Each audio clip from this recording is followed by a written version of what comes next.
Welcome to the Explainer. This is where we take really fascinating sources and, well, we turn them into dynamic guides for you. Today, we're diving into a book from all the way back in 1961 that promises to teach the secrets of self-hypnosis. So, is it all about mind control? Some kind of magic spell? Or, as the guide claims, is it actually a powerful tool for self-improvement? Let's find out what's really going on behind the technique. All right, so first things first. The book knows it has a bit of a PR problem, right? So it jumps right in, tackling the whole mystique around hypnosis, all the myths. You know, the author, Melvin, he totally gets it. He says, look, most of what we think we know about hypnosis, it comes from weird movies and science fiction dramas. You can just picture it, can't you? The mad scientist with the swinging pocket watch, turning someone into a helpless zombie. The book argues this dramatic, spooky image is so powerful that it creates a real barrier to understanding what hypnosis might actually be. And, of course, that whole spooky image leads directly to the #1 question on everybody's mind. Is this stuff dangerous? So the guide immediately goes to work just demolishing these common fears. It is absolutely adamant on this point. You do not surrender your will. In fact, it argues the total opposite is true. The whole goal isn't to lose control, it's to gain more control over your own mind, to boost your own self-sufficiency. And it's not just saying this, it brings receipts. The book points to a survey of 30 medical experts from back in that era. And the large majority, they saw hypnosis as a safe therapeutic tool. They used it to help people relieve their symptoms, and basically dismissed or even ridiculed the idea of harmful side effects. So they saw it as a valid professional practice, not some kind of parlor trick. Okay, so if you're not losing control, then how does self-hypnosis actually work? Well, according to this book, it all boils down to the power of suggestion. The guide's definition is actually pretty straightforward.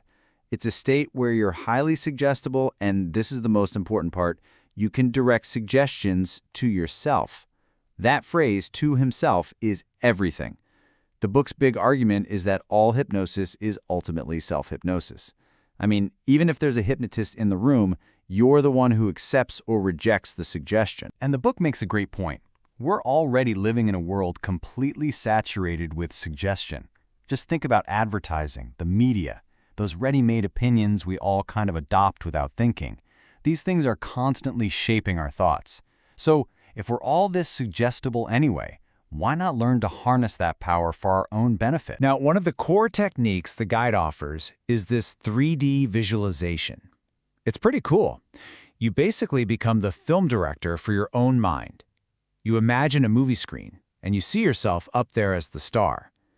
But you're not seeing yourself as you are. You're seeing yourself as you want to be. You watch yourself succeeding, feeling confident, achieving your goals. It's like a mental dress rehearsal for success. All right, so enough with the theory. Let's get down to the nuts and bolts. How does the book actually tell you to do it? The guide lays out a very clear 4-step method. First, you find a quiet place, recline comfortably, and just fix your gaze on a point on the ceiling or whatever. Second, you start suggesting to yourself that your eyelids are getting heavy, really tired. Third, as your eyes close, you deepen that feeling, suggesting you're sinking into a deep, relaxed state. And finally, step 4, that's when you start giving yourself those positive suggestions. So what kind of suggestions are we talking about? The book points to this famous mantra from the French psychologist Émile Coué as a perfect example. Day by day, in every way, I'm getting better and better. See? It's simple, it's positive, it's forward-looking. That is the essence of what it's all about. Planting these constructive thoughts right into your own mind. This, of course, raises that big, flashing right light question for a lot of people. Wait a minute, what if I can't get out of it? What if I get stuck? Well, the book says, don't worry. The answer is just as simple as getting into the state. You just give yourself, you guessed it, another suggestion. You decide you want to awaken, you count to 5, and you tell yourself you're going to wake up feeling wonderfully well and refreshed. It all comes back to the book's main point. You are always in control. Okay, now for the payoff.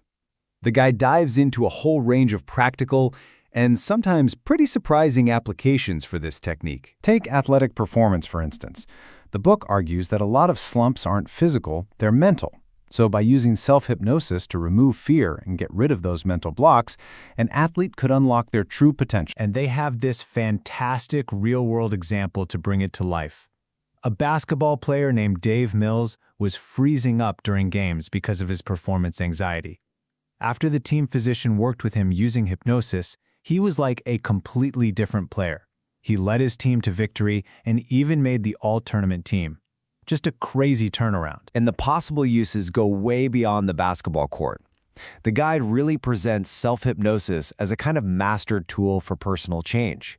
We're talking about tackling everything from bad habits like smoking and nail biting to managing weight, pain management, even for childbirth, improving concentration, boosting confidence, quitting drinking, and overcoming insomnia. The list is surprisingly long. And now we get to what is probably the most challenging and honestly the most thought-provoking idea in the whole guide. I want you to just think about this for a second. Think about the things we repeat to ourselves. You know? That internal monologue. I can't lose weight. I can't concentrate. I'm just not a confident person. The book asks us to pay really close attention to those thoughts. Because right there, that's where the book delivers its most powerful insight. It argues that we might already be masters of self-hypnosis, but we're using it against ourselves. This is what the book calls negative hypnosis. Every time we repeat a limiting belief, we are using the power of suggestion to build our own mental prisons. But to end on a powerful, positive example of what suggestion can do, the book tells the story of the composer Sergei Rachmaninoff. He was crippled by depression after his first symphony failed. He literally couldn't compose a single note. But after he underwent hypnotic treatment, he recovered and wrote his magnificent Piano Concerto No. 2, which he actually dedicated to his doctor. What a comeback story. So in the end, this 1961 guide suggests that every one of us has a powerful tool for self-direction. It just leaves us with this one big question. If our minds have the power to hold us back so effectively, just imagine what they could achieve if we finally pointed them in a new, more positive direction. It really makes you think, doesn't it?